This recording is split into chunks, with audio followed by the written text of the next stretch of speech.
Yo, welcome to the channel. So we are now still on the bedroom makeover. So that's what we're on.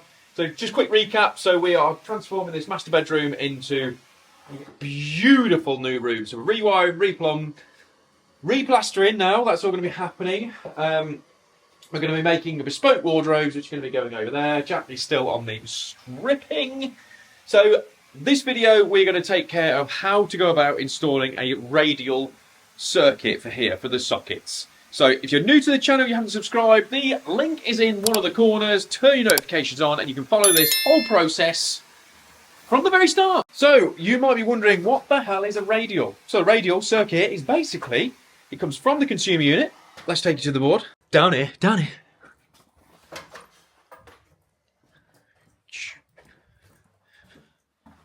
This is the board. So the board is old and it is going to be replaced because we are fully rewiring the house. So this is the consumer unit. So this is going to be coming from here up into the loft, down here,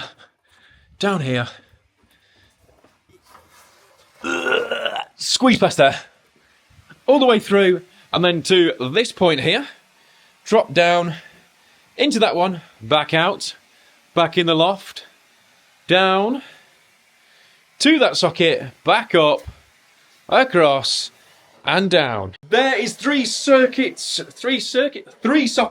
on this radial circuit. Now, why are we doing a radial, not a ring? The reason why, we're going to be going through the various different bedrooms as we're going in different rooms. So we're going to put each room on its own circuit, which will mean, for maintenance-wise, moving forward, a lot easier to do. So in the previous video, I'll put the link above in my head, we have already done the chases. So the chase here for the lighting. We've also done the chasing out for part M of the building regs. So part M, not part M. Part M, not part M. Part M is for disability access. So anyone with mobility issues, part M's your way to go for. So you've got 450mm to the bottom of your sockets, and you have got 1200mm to the top of your light switch. All new builds, all new extensions has to be built to this anyway. We are ripping through the house, going through, everything is going to be to that. Now, you don't have to do it to that. The reason why we are, because we offer it to the customers whether they want it or not, and they've all said, in fairness, I'd say 99% of the customers will go, yeah, do it, because they're not getting any younger and it needs to be sorted. So next thing for me is I always shove some rods through, so I've got an indication. Yes, I've got a jack with me. A jack is with me, so Jack can help. But if you're on your own, get some rods, shove them through, and they'll give you a great indication. There is some insulation in the loft, so it's not the nicest, is it, insulation? But it is what it is. So make sure you wear your mask as you go up. I'm going to show you that right now. So this is the mask. The mask is going to be worn. That better. The mask has to be worn up in the loft. Let's jump in the loft, show you what we're all talking about. So let's jump into the loft together. Now, we have got various different cables on show, like stuff like that. Not a clue whether that's live or not right now, so we're going to avoid it. So we have got insulation up here, as you can see, hence the reason why we are going to be wearing a mask very shortly, because I don't like this all in my lungs, thank you very much. So we've got partial boarding. Let's try and stand on something. Let's go with that. Ooh, cheeky. We're good to go. So that rod there is where the light is, and I've got one, should be around here somewhere. So there's a bulge there, if you can see it. Just there. So there'll be a rod there, and there's another bulge there, and one further down. So that is where one socket, 2, 3, and light switch. So cable we're going to need. So the cable that we're going to use, this is Earthshore. So it's a 2.5mm Earthshore cable. The Earthshore means that it's got the earth sleeving built into the system. Absolutely brilliant. I've been using it for a little while now, and it really is amazing when you come to do second fix. Oh, it's so good, especially when you're doing downlights. It's brilliant. So I'll show you that bit later on. So we're going to use some 2.5mm for that, and we're going to use some 1mm for the lights. Can't really think then. So we use 1mm for the lights and get that sorted. So we can also, to make our life a lot easier, getting that cable off the drum. What are we going to use? Hold on. Oh, we're going to use one of these, and it's a Run Protect, and we're going to use that for our cable. Put these all down, look, let's have a word. And then we're going to drop our drum on there, and it's going to spin, spin, spin, spin, spin, make it very, very easy. Wonderful invention, because if not, all your cable gets tangled, and it's horrible.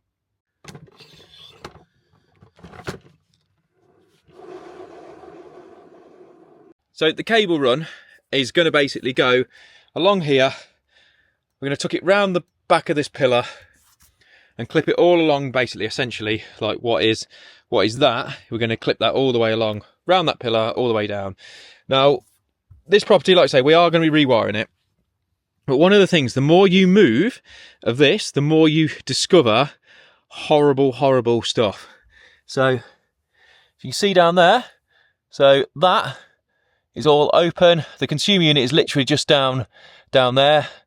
God knows what that's all about. And then you've got this as well. So taped up end. So I'm presuming that's live. Not great at all. So we need to get basically from there, from that point, the other side, cable down, all the way along here, out. So we're going to run the 1 mil and the 2.5 mil all in one go to the first leg, and then we'll split off when we get to roughly the other side of that post. But I need my mask on. This is horrible, and that's a non-negotiable. Okay, so we've now got our cable to the first run. Now, as I called it, that lump in the insulation was bang on. So, as you can see, that is where the rod is. So Jack has just pulled the cable down so it's enough, so it just touches the floor, which I find is generally the right sort of distance, because by the time you've faffed about on the rest of it. So we're going to bring the cable back along here, lift this insulation up and staple it back to this way, and then it loops round, tight to the wall, and then back. So we're going to use the cable stapler from DeWalt to staple all the cables all the way through. And then we need to think, because that's our first leg for the radial, then it's going to come back out of there, track back this way. So you can either go back this way, or you can go to the end and then run along, depending on which way you fancy it. Might be that I go on the end. I haven't quite decided, but I quite fancy going this way, in fairness. So let's get the rest of that stapled that way.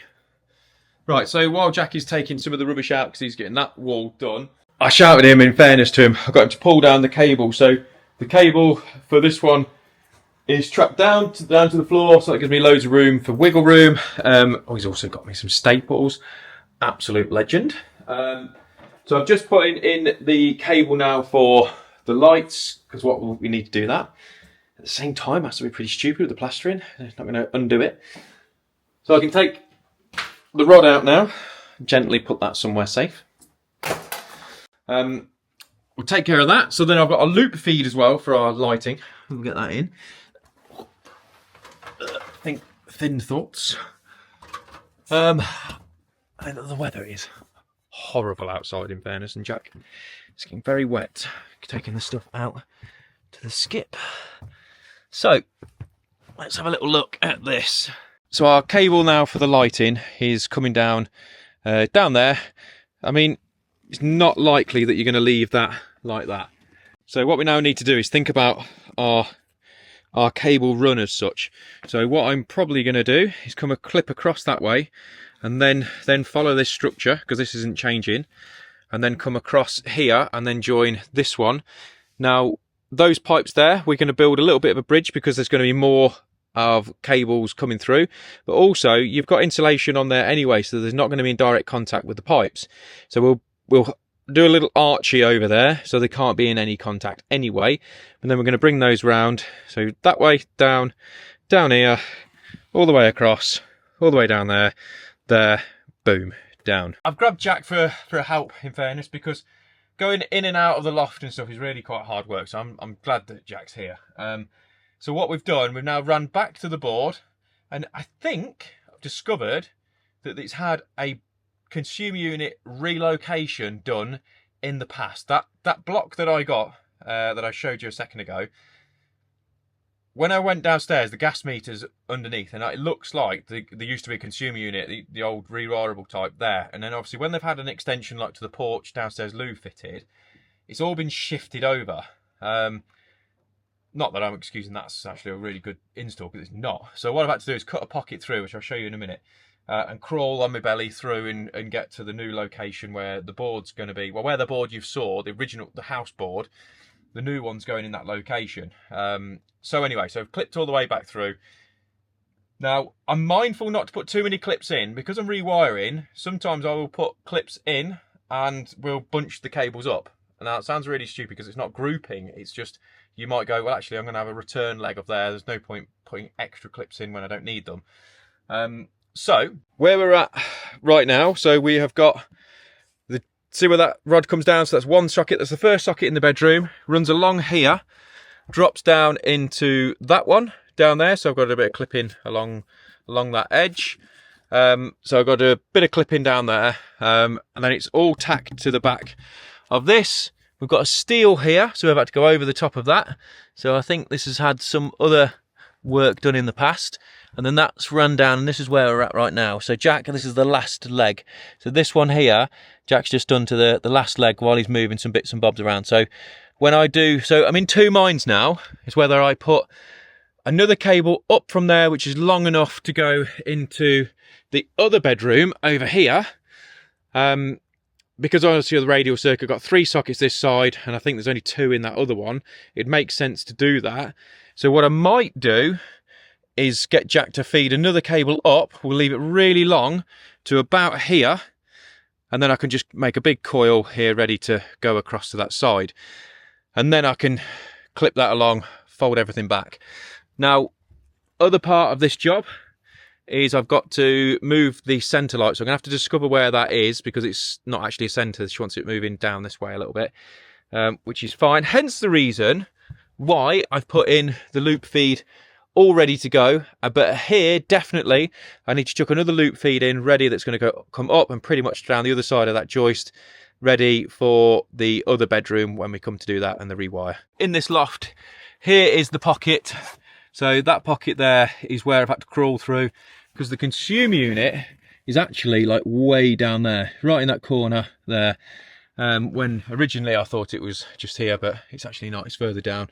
And there's some wonderful delights in there for electrical wise. Nice one, Jack, thanking you.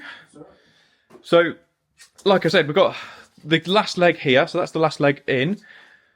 So Jack's dropped the cables down, and what I've always said to the lads, whether it's Jack or anyone else, just cut the cables long enough to touch the floor, because by the time you've then pulled some around to dress them in, all of a sudden you might have a short one if you've only just gone to it. Other way of doing it is you can go through the box and then just bend them round so you can't pull them anymore, but it is by the by, but that's a good little rule of thumb on there. So if you see what I'm saying about here, if I come up this way, lead across, and I think there's a socket on like this wall on the other side. So let's go and have a look. So in this bedroom, once we do this, I think there's going to be a dressing table there, which would kind of make sense. And then we're going to run the cable back down the wall when we come to it, wherever it is on that location. So as long as I've got enough to do that, we'll be laughing. So that is all the cables. Jack's going to get something for me. That's all the cables run. So Jack is also, because of the leg that's going on into the second phase of the property renovation, Jack has put on 2 notches. So hopefully you can see that. So there's 2 little notches on there, and that will be indicating to say that is my line that is spooled up across there, and not to terminate that straight away, because that would be a problem, because there'll be a live end on the end of it. So we've done that, so that will make life a lot easier. So now it comes to the time where we're going to be putting the cables into the chases that we've already done, and whether we trunk or not. Okay, so trunking wise, do we bother doing trunking? And the answer is yes, we used to, but we don't anymore. The reason behind it is because there's so many more, so the power basically of all the power tools now are so strong that it's not a requirement anyway. And what we found is with having a slightly thicker cable with Earthshore, it's like the old school, you know, the old school cable that used to have in like the 80s, where it's a little bit thicker, which I actually prefer. So the outer sheathing's a little bit thicker, so it means that if you know, a little bit more aggressive with putting the cables in, then it doesn't de-sheath itself like massively. So actually prefer it, but also it's not a requirement. We don't need it, and it's another job that I don't have to do. So everything in essence has a cost to it all, and a price. And in fairness, I don't see that it makes any difference whatsoever. Now leave it in your comments below if you think I'm wrong. You know, anything that you think of, no, you should definitely be doing this, then let me know. I'm all ears. And if you are, don't leave it just a stupid comment, you know, you shouldn't be doing that. Explain your reasons why you think that it needs to be capped on every single time. I'd be intrigued to know your reasons behind everything. All right, so that is how we go about tucking all those in. So I've just got another leg to put in here, then we've got this one to sort out, and the one to put the side of us, and then we're all good. Okay, so have you seen all the cables are now in place? They are nice and tucked away. Jack has been cracking on getting the rest of the wallpaper off. That wall's been dreamy, hasn't it, Jack? What's that? That wall's been dreamy. Yeah, it's been nice. Nice, very nice. Mwah. Beautiful, beautiful, beautiful wall to strip off. So yes, all the cables are in. I've also put in the loop feed into the light switch and labelled on here, loop for other room. So it's connected to another drum that's actually left in the loft, because that's going to then go over to this secondary bedroom. Because like I said before, like Jack has put the Buenos Noches in that cable, and that is spooled up roughly around here. I've also had to isolate off all the old sockets. So there was one there, so one at the bottom, one just there, and then that one where Jack's working right now. So we've had to isolate those off and just put them into a Wago box and Wago connector. Now the socket that is just basically down there, that links onto this wall, which is for the bedroom. There's a socket that's just on the other side which no longer works until we sort that out, because I'm not going to chase all the wall out for the sake of it, because it's pointless. Like I say, we are jumping straight on. As soon as this room's done, we're jumping onto that room, and part of it, then the rewire, then just keep going and going and going backwards that way. So obviously this is the front of the house, boards at the back of the house, and that's the way we're going to work it. So yeah, so basically that is how you go about installing a radial. Now all lighting circuits are radial light circuits, so it's the same principle. You start off at the consumer unit, first light, second light, third light, fourth light, back. And then you stopped at the very last one. It doesn't return all the way to the consumer unit, and it's the same with the radial circuits for the sockets. Now a radial circuit will be powered up by a 16 amp or a 20 amp on a 2.5 mil, which is what this is. If you are going to be running a 4 mil twin and earth, you can then power that up to a 32 amp supply. Could have done it that way, but I've not. All right. So hopefully you've enjoyed it and you've learned something. And if you have and you find it entertaining, please make sure you hit the subscribe button in the corner, leave your comments below, and me and Jack will see you on the next one. Just a really quick one. Forgot to also shout out, we've moved the light switch. We have moved that the light point further down. It was here, now it's moved down. So customer's happy. Right, see you later.